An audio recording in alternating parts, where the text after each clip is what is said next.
Hi guys, welcome back to my channel. তো আজকে হচ্ছে আমাদের at last department farewell. বাচ্চাগুলো প্রায় I think 2 মাস ধরে প্ল্যানিং করছে, বাট হঠাৎ করে আমাদের বিশিষ্ট ইউনিভার্সিটি এই পরীক্ষা ইন্টারনাল সবকিছু ফেলে দিয়েছে, তাই এরা আর ব্যবস্থা করে উঠতে পারেনি। So they decided this date and yeah it's actually happening at last. তাই জন্য এখন শাড়ি ডিসাইড করে উঠতে পারছিলাম না, অ্যাট লাস্ট কিছু একটা ভেবেছি। তো অঙ্কিতা আসছে, ও রেডি হবে এখানে, তারপর বেরোবো। So yeah, stay with me. হয়ে গেছে, আমরা রেডি হয়ে গেছে, অনেক লেট হয়ে গেছে, তো এখানে আর কিছু করা সম্ভব না, বাকি কলেজে গিয়ে হবে। ফাইনালি আমরা যাচ্ছি আমাদের ফেয়ারওয়েল অ্যাটেন্ড করতে, যদিও আমরা অ্যাজ ইউজুয়াল লেট, ঠিক আছে ম্যানেজ করা যাবে, চলো। তো আমরা কলেজে ঢুকে গেছি, অনেক লেট আমরা। হ্যাঁ, অনেক লেট কিনা সেটা তো গিয়ে বুঝতে পারি। হ্যাঁ, বাকিরা হয়তো আসেওনি, বাট যাই হোক। ওই তো আমি তো এখানে আমরা সব এতক্ষণ ফটো তুলছিলাম, শুট করছিলাম, প্রচন্ড গরম, ফটো শুট করতে গিয়ে যাওয়া যাক এখন। এখন আমাদের রুমে যাওয়া যাক। দেখিয়ে দাও অঙ্কিতা সবকিছু কেরম, সব ব্যাপার স্যাপার। সেই আমাদের কেটুতেই হচ্ছে, ফ্রেশার্স চলছে, ক্রান্তি এসে গেছে, এখানে এখনো ফ্রেশার্সই চলছে। এখন এখানে সব গালে হাত দিয়ে বসে আছি।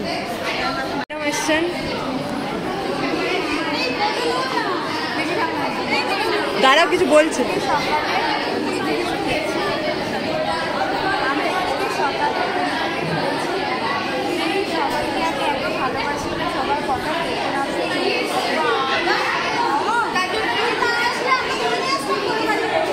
ও গঙ্গা পার করে যেত,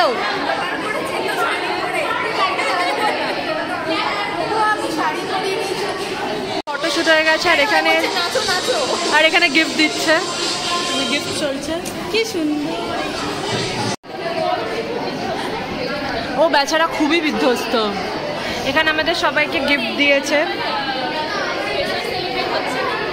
এখানে ব্লক করে উঠতে পারছি না।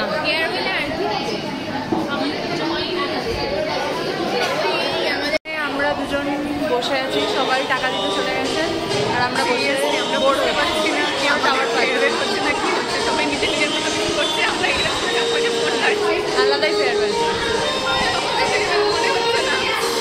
মিস ফ্রেশার্সের সব চলছে।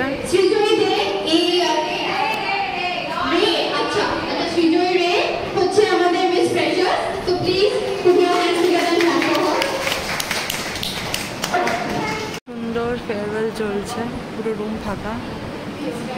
কিছু বলতে চাস?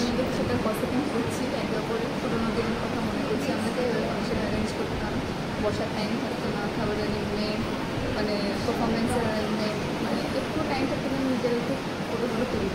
আজকে এত ফটোগুলো সব কিন্তু মনটা ভালো লাগছে না। লেভেলের ফেয়ারওয়েল চলছে, আর আমি আর গিয়ে ঘুমাতে চাই।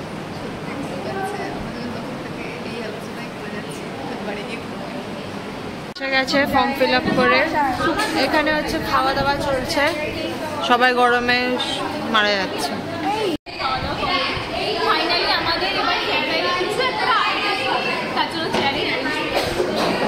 এখানে একজনের মাথা ঘুরছে,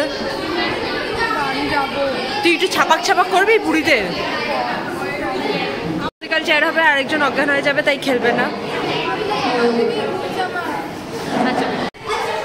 সবাই এখন মিউজিক্যাল চেয়ার খেলছে, মানে খেলতে যাচ্ছে, কিন্তু আমি যাচ্ছি না, বিকজ আমার সকাল থেকে একটু মাথা ঘুরছে।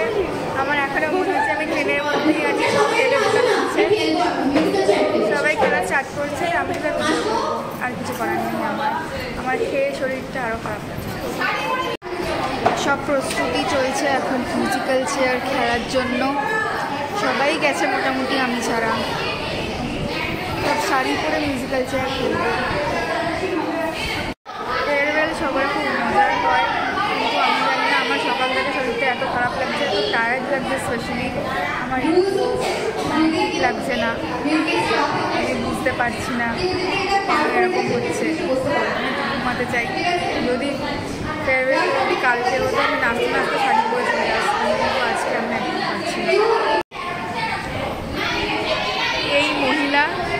এই মহিলা হচ্ছে সার্বজনীন, এমন কোনো মেয়ে নেই যার সাথে অঙ্কিতার বন্ধুত্ব নেই। অঙ্কিতা সবার সাথে আছে, সবার জন্য আছে, আর এই যে আরেকজন সবাইতে লাফালাফি করে।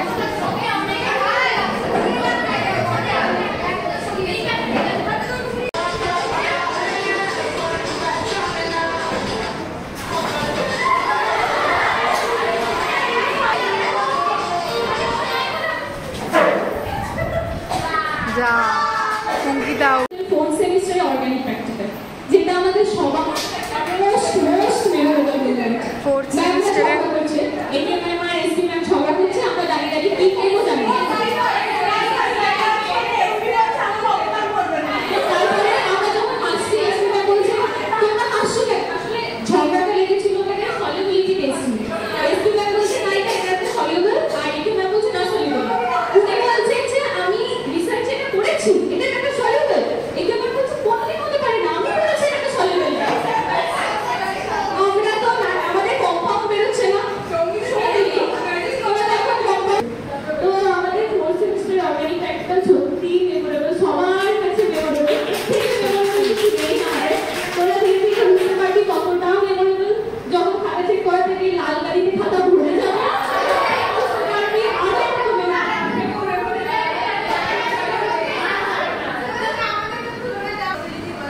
সৌমিলি সেকেন্ড রাউন্ডে এগিয়ে গেল আমাদের এখান থেকে, এই রাউন্ড থেকে।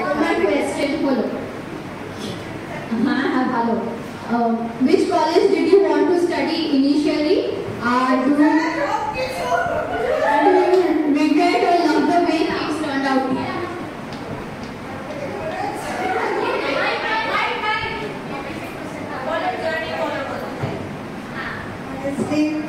ছোট থেকে গ্রুপ এখানে চলে এসেছি।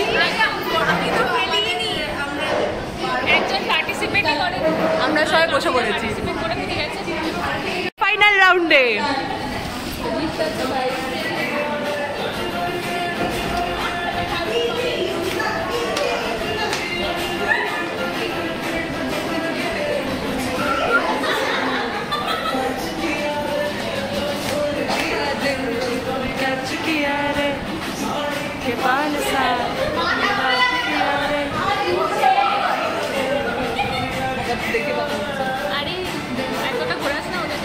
এখন সৌমিলি রিসাইটেশন করবে, অঙ্কিতা কিছু রেডি করেনি। তো এই যে আমাদের এই উইনার হাই করো, তো চকলেট পেয়েছে, চকলেট পেয়েছে। আচ্ছা এখন সৌমিলি আমাদের রিসাইটেশন করে শোনাবে, আমরা নাচবো, আমরা মজা পাবো।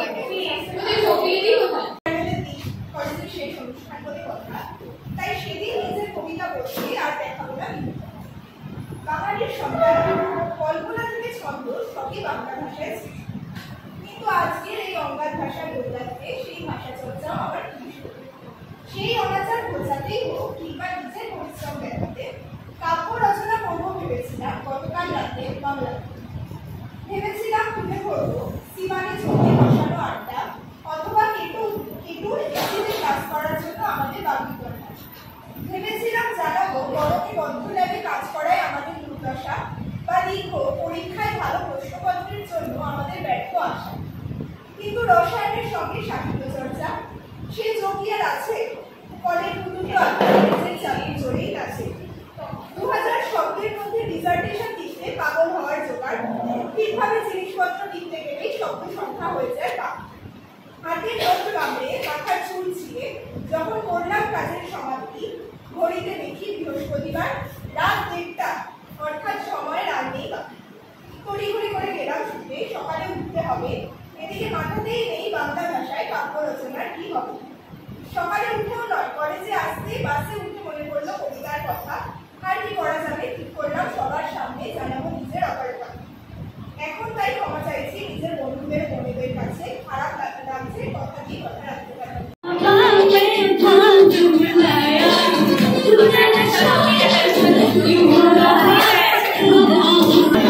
এখানে আমাদের ফেয়ারওয়েল পেটে ব্যথা শুরু হয়ে গেছে। আমি একটা কথা বলবো, এক্ষুনি এসে বসেছিল, বললাম বাড়ি যাবো, এক্ষুনি ওকে র্যাপিডো করতে বললো। এই নাগিন গানটা স্টার্ট হলো, আমাকে ফোনটা ধরে বলছে দেখ কেটেই আসি। এটা কি ধরনের ব্যথা যে এমন নাচলো, আবার নাচ পেয়েছে। ওই দেখো দাঁড়া ওর আবার নাচ পেয়ে গেছে, দাঁড়া।